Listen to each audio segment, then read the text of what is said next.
जय सेवालाल. बंजारा समाजाला अनुसूचित जमाती अर्थातच एसटी प्रवर्गाचं आरक्षण मिळावं ही बंजारा समाजाची अनेक वर्षापासूनची मागणी आहे. काही दिवसापूर्वीच महाराष्ट्र शासनाने हैदराबाद गॅझेट लागू केलेला आहे.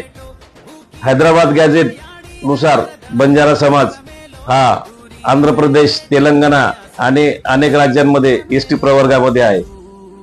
त्यानुसारच महाराष्ट्रामध्ये एक जन आंदोलन उभं राहिलेलं आहे आणि दिनांक 17 सप्टेंबर 2025 बुधवार रोजी चाळीसगाव शहरामध्ये एल्गार मोर्चा निघणार आहे आणि त्या एल्गार मोर्चामध्ये तालुक्यातील बंजारा बांधवांनी मोठ्या संख्येने आणि हजारोच्या संख्येने उपस्थित राहावे आणि सामील व्हावं ही सर्व समाजाला नम्र विनंती आहे. जय सेवालाल.